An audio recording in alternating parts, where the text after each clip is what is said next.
నేను పలానా వాళ్ళకి ఓటేమి నేను అనటంలా. కానీ అమరావతి రైతులను నాశనం చేసినటువంటి తెలుగుదేశం పార్టీ మాత్రం, తెలుగుదేశం పార్టీ నమ్మకంగా మోసం చేసింది. ఇప్పుడు వీళ్ళు నమ్మకంగా పక్కనే ఉండి అమరావతి రైతులకు వెనుపోటు పొడిచారు. అమరావతిలో ఈ రోజున ఎస్సీ ఎస్టీ రైతులు ఎస్సీ ఎస్టీ రైతులు కన్నీళ్లకు మిగిలారంటే కారణం చంద్రబాబు నాయుడు.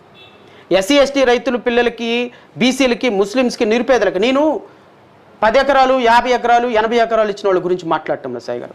హాఫ్ ఎకరు, అర ఎకరు ఇచ్చిన వాళ్ళు, 1 ఎకరం ఇచ్చిన వాళ్ళు, 80 సెంట్లు ఇచ్చిన వాళ్ళు ఉన్నారు.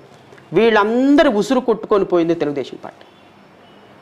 ఇప్పుడు ఈ రోజున వీళ్ళకి రీకాన్స్టిట్యూటెడ్ ఫ్లాట్స్ లేవు, వాళ్ళకి వస్తున్న కవులు లేదు, ఈ భూములకి ఏ విధంగా రేపొద్దున 24లో మార్కెట్ వాల్యూ వస్తుందో తెలీదు, ఈ భూముల పరిస్థితి ఏంటో తెలీదు, అమరావతి నిర్మాణం ఎన్ని సంవత్సరాలకు దొరుకుతుందో తెలీదు, సంవత్సరానికి 1,00,000 కోట్ల రూపాయలు వడ్డీ కట్టాలంటున్నారు, రాష్ట్ర ఆదాయం పెంచమంటున్నారు, 6 సూత్రాలు ప్రతి ఇంటికి ఫ్రీ అంటున్నారు, అన్నీ ఫ్రీ అంటున్నారు.